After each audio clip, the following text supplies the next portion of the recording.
Hi, everyone. Good morning. I am Tracy Diamond, the Adult Services Coordinator at the Enoch Pratt Free Library, and we are so excited to be here with Creative Mornings Baltimore and Lola Pierson presenting on stress at the Hamilton branch. So we are in historic Hamilton, just off of Hartford Road. You might be able to hear some of the cars behind us. It's a bustling area. So some Baltimore history. The original building opened in 1920, but we have been at this location since 1959, when it opened after the World War II housing boom. Before we jump in, I have a couple things to let you know about what's happening at the Pratt Library. We have sidewalk service at 14 locations, including the Hamilton branch, where we are today. And at the Hamilton branch, you pick up in the beautiful courtyard, and it's supported and maintained by the Friends of the Hamilton Branch Library. So thank you to them for all of their hard work supporting the branch. On November 4th, we welcome you back in for computer classes by appointment only. And so that's at 3 branches, the Spring Avenue branch and the Southeast Anchor Library.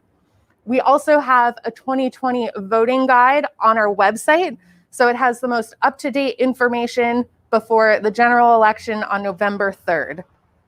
And we also just want to give a big thank you to the Creative Mornings Baltimore team, Kira, Mario, the tech support, because man, doing an event in a pandemic virtually, but we're all together, it's not easy. So, and also thank you to all the generous partners. We love hosting the event and supporting the creative community. So we just can't wait to do this all together when it's safe to gather in person. So now I'm going to pass it over to Kira.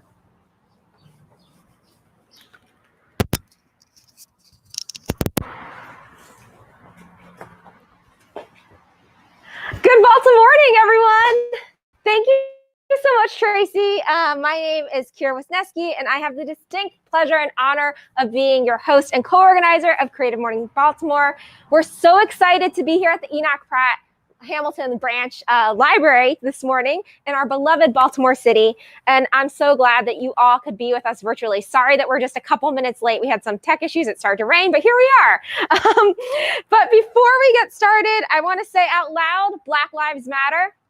I also want to acknowledge that we're all going through some trauma at this point, and we're in a pandemic, and just really, really glad that you are here with us, even more grateful just considering everything that is happening. So whether you're joining us on Facebook or YouTube or Periscope via Twitter, I encourage you to hit that share button right now, wherever you are, whatever platform. I'll give you a minute. So Creative Mornings is one of over 200 chapters around the world, and what unites us is that we all believe that everyone is creative and everyone is invited. We're one of over dozens of Creative Mornings events happening this morning. So one more time, go ahead and hit that share button on your platform. And please tag us wherever you're watching. We'd love to see what it looks like on your end. You can tag us at Baltimore_CM. And we know that this cannot replace the IRL event. We also hear you, we want to hear what you think of today's event. So we'll be sending out a brief survey. We'll have a link for that at the end. We love actionable feedback and just really value what you have to say. You are part of this community. We have Anita and Sabina and Amanda all in the chat today. Arlene too, encouraging dialogue there. Hey y'all. So thank you so much for joining us today. I'm wearing my Amanda Mustard shirt today. Hey. Thanks, Amanda. And each month, we like to ask someone special to read our manifesto. Today, we have the honor to welcome Alana Nicole. When co-organizer Mario and I first came into leadership of Creative Mornings Baltimore, Alana was one of the first to reach out to us and really wanted to connect us with Impact Hub, which we're so grateful for. In the past 2 years alone, Alana has marketed and produced a countless number of events, projects, and campaigns for nonprofits and small businesses in the areas of arts, education, and youth focus. And on top of that, you've probably seen her writing in nearly every local publication. And if you know her, you already know that she is a woman to have in your corner. So my Scorpio sister recently celebrated her birthday, and on the cake, it said Baltimore's Godmother. Please welcome Alana Nicole to read the Creative Mornings Manifesto.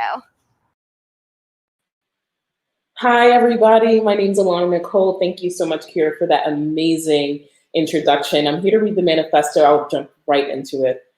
Everyone is creative. A creative life requires bravery and action, honesty and hard work. We are here to support you, celebrate with you, and encourage you to make the things you love. We believe in the power of community. We believe in giving a damn. We believe in face-to-face connections, in learning from others, in virtual hugs. We bring together people who are driven by passion and purpose, confident that they will inspire one another and inspire change in neighborhoods and cities around the world. Everyone is welcome. Thanks, guys.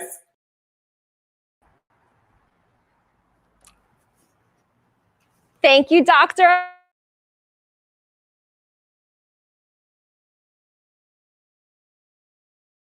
That believe in our community, people and companies that give a damn.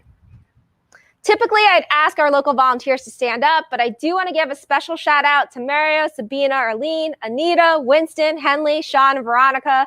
This would not happen without you, like for real, for real.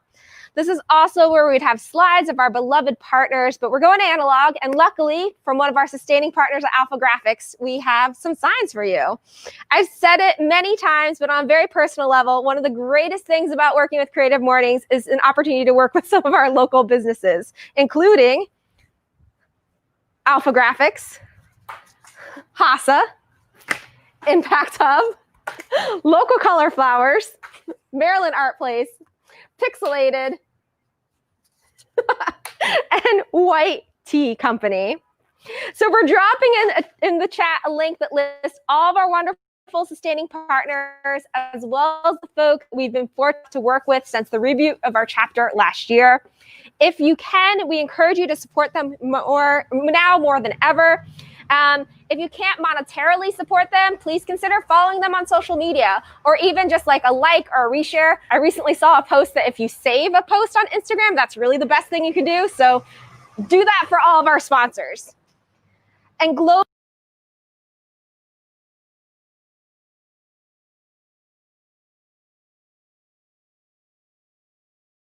we are a volunteer run, and we do have amazingly generous in-kind partners, and we've invested, frankly, personal money into equipment to make this event virtual. And we have a handful of hard costs each month, and would love, love, love your financial support if you're able to. Thanks to our fiscal sponsor, MAP, making a donation to us is now easier than ever. To give you an idea of where some of your donations would go, if 7 of you donated $10 each, you'd be offsetting our ASL each month. If 5 of you give $5 each, you'll be able to cover our streaming subscriptions. And if 7 of you just give $2, you'll cover our Zoom account. This year, our chapter has been addressing our themes slightly out of order. Sorry, I lost my spot. So when we reached out to Lola, she had the option of 3 themes, actually: insecure, transit, or stress. So today, Lola will be exploring the theme of stress, something I think is a little relatable right now.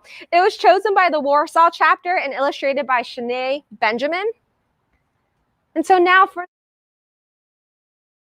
Lola B. Pierson is a highly collaborative artist born and raised in Baltimore City. She's a playwright, writer, and director. Her work challenges theatrical form, incorporating elements of social media, performance art, and visual art, switcheroos, and boredom. Other words she used to describe her work in her bios include presence, explorer, dynamic, and representation. A graduate of the Baltimore School for the Arts, Bard College, and Towson University, she's passionate about the intersections of language, time, presence, and philosophy.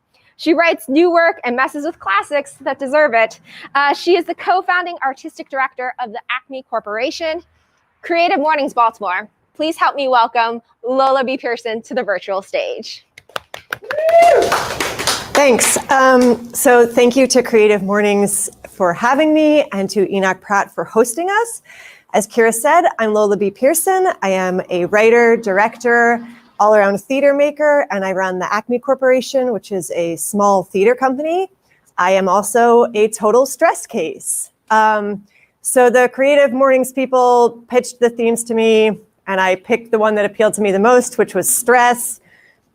And then they suggested that I tell a story on that theme that was relatable and personal. And I thought, now what's happened to me lately that's stressful that people might be able to relate to? And then I remembered the unending escalating hellscape that we're all living through. And I thought, well, maybe there's something there.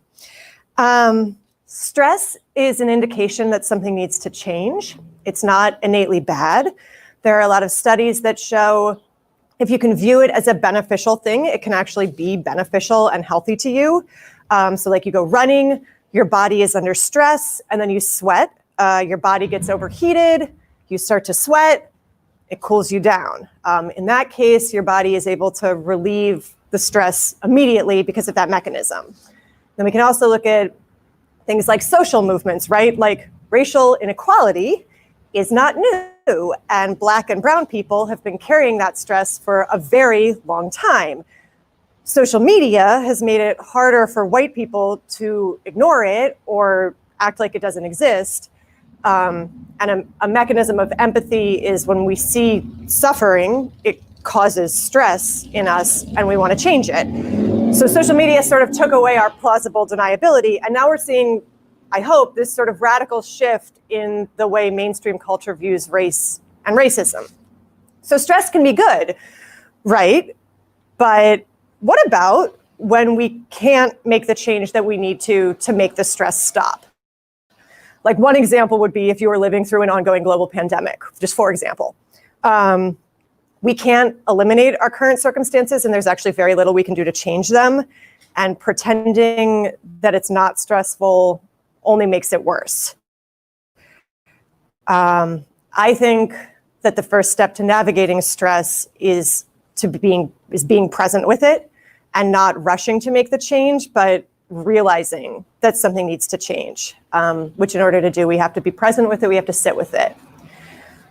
So I'm just going to talk about my experience of the pandemic as a total stress case. And maybe there's something in there that will connect with you. Directly before the pandemic, I wrote and directed an opera with music by the band Horse Lords. And it was one of the biggest projects of my whole life. I wrote it, I directed it, I did the set design, I did the video design, I produced it. We were opening the theater, the Voxel, where we were doing it at the same time. It was the first show, so we were also like building railings and like renting chairs. And it was extremely stressful. We closed on March 1st, which was about 2 weeks before the pandemic hit. So we closed the show, and then almost immediately the world just shut down. And my body sort of shut down with it. So generally after you do a show, you need to recover because you've just been running on adrenaline to like get everything done that needs to get done. And adrenaline depletes, amongst other things, vitamin C. So like when you're done a big project, or if you've been traveling, or if you've been on tour, you will often get sick afterwards, right? Because the adrenaline keeps you going through it. And then afterwards you get sick. These mechanisms that like keep us going are extremely powerful, but they come with a cost. Like adrenaline rushes are meant to help us like run very fast from a predator for 10 minutes. They're not meant to carry us through a 2-month rehearsal process. They're definitely not meant to carry us through a 2-year quarantine. So I won't go too far into what those first 3 months were like for me, but basically I was very, very sick, and I spent most of every day in bed because the stress had kind of broken me emotionally, physically, spiritually. And at the same time, the entire world is flipping out, right? And everything is going online. Like everyone is putting everything on the internet immediately. And I'm stuck in bed and the entire world is changing around me very quickly and very dramatically. And all of a sudden, everything is on a screen. Like friendship is on a screen, and work is on a screen, and art is on a screen. And I don't love screens. I don't even have a smartphone. So there's a reason I practice theater. I love being in a room with people and breathing the same air. And that is literally the one thing we are not allowed to do right now, is breathe the same air. So this was a really big shift for me. And it stressed me out. I was recovering from this huge project. And all of a sudden I was supposed to learn this entirely new way of being. And it all felt, and continues to feel, extremely isolating. I love being in a big rehearsal room with a ton of people and everyone's ideas. And then it was just me and my ideas. So often the way that I'm inspired to make work is I find something that's stressing me out, I figure out why, and I try to make a change to address that. Like I'm a problem solver at heart. So the thing that was stressing me out was that everything was screen-based. And I really fundamentally believe that theater is a place for dynamic presence. And what we're able to create in the room is ephemeral, but it's very, very real. And I've spent my whole life trying to create that feeling, that sort of magical presence. And I just wasn't, I didn't want to move things onto Zoom. And I'm not saying this to denigrate the amazing work that artists and teachers and Creative Mornings and the entire world has done to be very adaptable and move things onto the internet. I think that's a really good example of good stress, is like people adapting and keeping going. But it just wasn't going to work for me. And it was a source of like real suffering for me, because I don't love screens. So I came up with this idea that what if I could create something that was based in the physical world that got sent to the audience. And not only would it not be on a screen, but it would be like an alternative to a screen. So not only would you not watch it, but like you would turn your phone off, you would put your computer away just like you were at a real play. I'm going to talk about sort of the process of making that piece. Before I go into that, I want to give a little disclaimer, which is when I'm talking about the piece, I talk a lot about like how alone I felt, and it was really isolating, but we did have a really amazing team on this piece, and the actors were like operating as their own sound designers. They were like in their closets with pillows taped up, recording themselves, and people volunteered to deliver the boxes. And most of all, the sound designer, Cricket Arison, just did a tremendous amount of work on the piece and ended up actually sort of operating as like a co-director. So I'm going to be like, and I was all alone, but I wasn't actually all alone, but I was, because I was in my house all alone. Okay, so I came up with this idea that I could make a play in a box. And the idea was you get this box sent to you and everything in it is what you need to have a theatrical experience at home without a screen or having to connect to the internet. You can just pay people money and they will put anything on a box for you and treat you like you are a real person. So I did that, and I got these boxes made. And then inside of the box, there are all these things. So there's an MP3 player, which guides you through the experience of the play.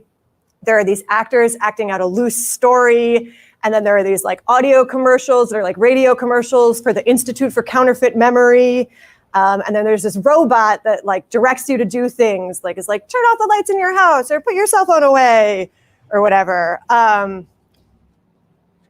So there's this narrative that's happening over the MP3 player. And then while that's happening, you have all these physical objects that you're playing with and you're sort of recreating at home, sort of an imitation of what a play would be like. So there's like lights, and each play has its own little set, which I made from these leftover slides that I'm constantly trying to jam into plays. And like, finally, I had a reason to use these stupid slides. Light is a really important element in my work. So I found these like teeny tiny LED lights, and you put them into the slides and into the jars, and they backlit the slides. And I thought it looked so cool. And then there are a couple other things in the box. But the cutest thing was these like cute little hand crank music boxes. And at one point the robot is like, and play a song for yourself. And he says it just like that. Okay, and making this project was so stressful. I cannot overstate how stressful it was. I ran into all these crazy logistical obstacles. Like, I'm used to having a lot of help, and people couldn't help, right? Because we can't be near other people. Also, the post office shut down out of nowhere, which at that time was very expected. And a lot of this was reliant on the mail. So I wasn't anticipating that. And then there were these really big artistic obstacles as well. Like, I don't like working alone. I am used to making one really big thing that people all come look at together. And instead I was making like hundreds of little things. Every single slide that I had was different, except I did this bulk order of slides, and like 20% of them were just this one picture of Whitney Houston, which was awesome, but I didn't want to make a play about Whitney Houston. So I had this problem of trying to solve using the same narrative to cover all these different visuals. And there was really no way to do that. And then there was this really big obstacle with like getting the jars to look the way I wanted to, where I realized that the only way I could do it to have the light refract in the right way was to etch every single one of these jars, like hundreds and hundreds of them, by hand, which was extremely time consuming and really stressful. And that was, I sort of like flipped out. And it was a real, like, the call is coming from inside the house moment, because this was this summer. So large portions of California were literally on fire. Almost 200,000 people were dead in the US from coronavirus. There are these massive protests against racial injustice where the cops were just like attacking people in a terrifying way. And I am alone in my basement with my like stupid rubber gloves on, just freaking out that these jars don't look the way I want them to, for a project that not only did no one else care about, but literally at that point, no one knew existed but me. And that was a real breaking point. Like, I broke down a little bit. And so I stopped and I took a step back and I sort of like sat with my stress. And I realized that in addition to being stressed out about the jars not refracting the light in the way I wanted, I was actually freaking out because this thing that my entire life is built around, which is sitting in the dark with people and watching something together on stage, is just gone. And maybe it'll come back in a couple of years, but we really don't know. There's a fracture inside of me between the rational and the irrational that only live performance has ever been able to sort of stitch together. And without that, the fracture is sort of present all the time. And I don't have any other skills. I don't. This is the only thing I've ever done since I was a little kid. And I felt really all alone with no help. And so it was sort of a shattering point for me. And so what I decided to do was to just be honest about that. So what I did is I added this other layer to the piece that was about the play that I would have done if the pandemic hadn't ever happened. And this play in my imagination was like brilliant. It was the best play you've ever seen, which is the whole thing, right? When something isn't burdened by execution and it only exists in our imagination, it's the most magnificent thing, which I think is part of the grief we're all experiencing this year, is about these things that were in our imagination about what was maybe going to happen, were all so magnificent because they weren't burdened with reality or burdened with execution, and we're all grieving that loss. So I wrote a letter to the audience about the play that they would have seen if I could have made it, and about like how good it would have been.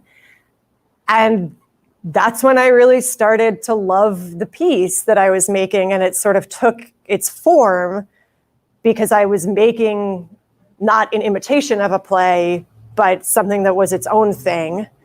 And I ended up liking it so much better because it prompted people to sort of imagine what could have happened if the pandemic hadn't. I think two of the most powerful counteragents for stress are connection and presence. And that is actually how our nervous systems calm down from stressful scenarios, is with connection and presence. It's why I've always loved theater. It's the place that I go to experience those things. I think it's pretty normal. A lot of us are accustomed to stress regularly, and often the call is coming from inside the house, right? I've spent most of my life, I'm a stress case, I spend most of my life just being stressed out and not realizing it. But I believe that the moment that we wake up to it is the moment when we can address it. Stress means something needs to change. And this is the part of the talk where I'm supposed to like bring it all together and be like, and if we all just embrace change, then we can be less stressed out. But I'm not going to do that. Instead, in the spirit of fostering presence and connection, I'm going to be honest with where I am today. This is what my living room looks like right now and has looked like since August. I'm not really like doing okay. I really and truly barely made it to this talk. And the Creative Mornings people have been like endlessly gracious and patient. But I'm not getting much done, and my capacity is really, really diminished. I'm really, really sad. And I miss rehearsal, and I miss people, and I miss plays really bad. The situation that we're currently in is just an onslaught of unending stress. And obviously there are ways to mitigate it, and there are radical social changes that we need to make. Please vote if you haven't already. But I firmly believe that the first step is one of the most important. Just be present with it. Recognize that you're experiencing something that isn't okay and that needs to change. Sometimes I think it's about just letting the stress break you and being kind to yourself and going to bed and hoping that tomorrow is better. And I'm going to close by inviting you just to be present with how stressful it is to be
You're live. Hey, You're back. I was just putting a message up that we were having tech issues. Hello, we're back.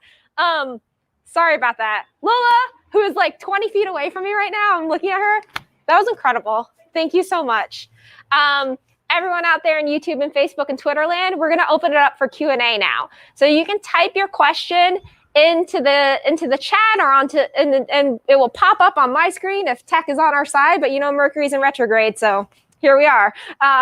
And then I can read your question to Lola and we can put it on the screen and it should be great. So go ahead and get those questions ready. But I'll start. Lola, you mentioned about being kind and compassionate and generous and gentle to yourself. How are you embodying that right now in the space that we're in? So I do all the like small things where it's like, I try to be nice to myself. I try to be nice to the people around me. I do an obscene amount of yoga. I do like 2 yoga classes a day. And I have the greatest friends on the face of the earth who I am so grateful for. And I check in with them every single day and do Zoom calls like 2 or 3 nights a week. And that sort of keeps me sane. So actually, I'm seeing that the sound cut out right when Lola, you were inviting us to do something. So do you wanna just do a redo of like the last little bit of your talk? Yeah. Okay, great. If I stand here, is this a cool place to stand? Yeah. All right, cool. What I am inviting us all to do is to be kind, gracious, and compassionate with ourselves, and kind, gracious, and compassionate with each other, because we all need it, because we all deserve it, and because the thing we have learned this year is that we are so much more connected than we have ever dreamed, and that we are only going to get through this all together. Thank you. Can you just hear me, right? So you don't need to see me. Should I jump back in? No. All right, cool. Okay. All right. So then the next question's from Stephanie Geller, who is watching on the YouTube. What's up, Stephanie? What is your next project and how can we get a box? So we don't have any boxes for sale right now, but we lost a lot of money on the project and we have a lot of supplies. So if we got an influx of a bunch of people wanting to give us money to make more, we might be willing to make more. You can email us at contact@theacmecorporation.org. We don't really know what's next because our capacity is diminished and we are shutting down. But maybe we're going to do like an outdoor headphones thing for the spring. I don't really know. I hear that this is the only mic that's working right now. Oh man, this is a real pandemic stress style situation. Do you want me to hold that? Thank you. Whatever. Y'all, we're working through it. Thanks for working through it. We're still taking your questions though. I think we're all doing great jobs. We're all doing a great job. Yeah. So if you have more questions, put them in the chat and we can put them up on the screen. But while we're waiting for a couple more questions, I can ask a question. So I am on a mailing list called Lurdy's Night Baltimore that I joined like in the past 2 years, but I understand you actually created it. Yeah. Do you want to talk about that? Sure. So in my 20s, the art community here was really dominated by men in a way that I did not find that cool. So I started doing these nights, these evenings for people who were not men. And we made this list to sort of just like organize the nights logistically. And then it ended up growing, and now there's like hundreds and hundreds of people on this list. And it's cool because it's become a real resource and sort of like its own kind of online community. And during pandemic, we like have really fun threads about like how to date, or like if Mariah Carey's mom, who is an opera singer, is mad at her about being a pop star or proud of her for being a pop star, which has been like fun during pandemic. We decided she's probably proud of her. Yeah. No, I think it's been like a great way of like, we're all finding new and interesting ways of building community right now. And so I think in a lot of ways, that's the kind of the silver lining of all of this. Like the play that you made in a box, it's beautiful. Thank you. And I'm not sure it would have come to fruition if not given the circumstances in which we're in. No, that's like, and that's the thing that's cool about it, right? Like, and I don't want to be like, pandemic's not so bad, because it really is that bad. But I do think it is really cool to have the opportunity to have a new way of interacting and a new way of thinking. And I am like, this is one of my favorite projects that we've ever done. And there's no way I would have done anything like this if I had not had to. Yeah, no. And I think that even like, so that has come out of it. I think like even some of the thread about dating during COVID is very, very entertaining. Yeah. And great ideas are coming out of it. So I feel like there's just like all these ways of community building that are a little bit atypical. Here's a question from Naomi, who's watching over on Facebook. She said, Lola, I have to know, how are you keeping your hair so luscious during pandemic? Thank you for asking, Naomi, who is an Acme company member. I wash it very rarely, and that really contributes to a nice volume where I can just keep it up sort of effortlessly. Great question. It was a good question. Thank you. So some other questions, I guess, are just like, oh no, they already asked my question.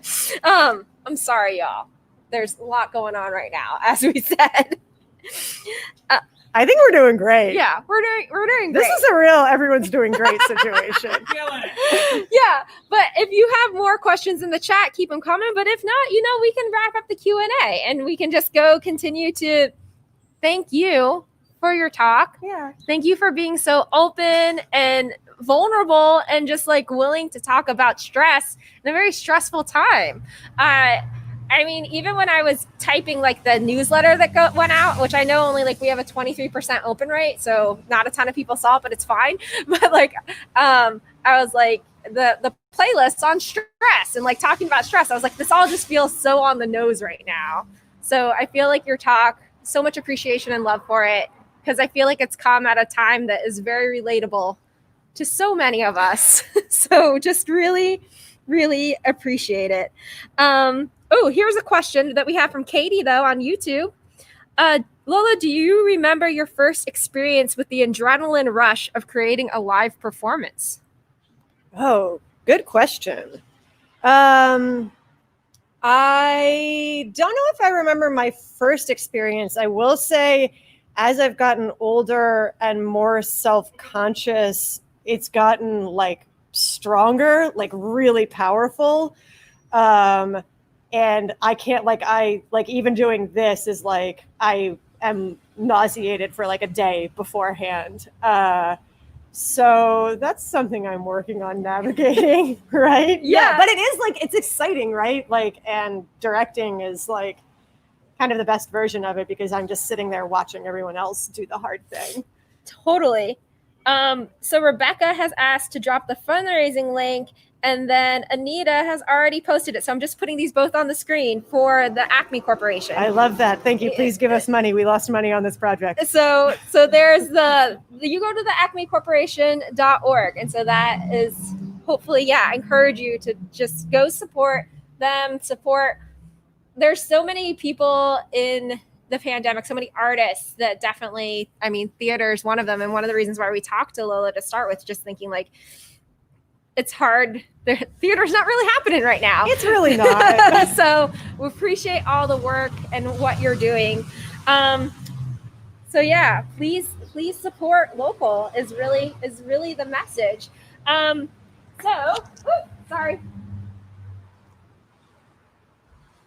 So I guess we're gonna wrap it up now. So I want to thank you, Lola. I want to thank Tracy and everyone at the Pratt. I want to thank Lauren and Anessa from HASA for sign language interpretation today. Everybody at behind the scenes here right now who is doing so much, thank you. And before we leave, actually, we're going to ask you for a selfie moment. So if you want to step up a little closer to the camera, we're going to invite you at home to go ahead and take a moment for your selfie with Lola. So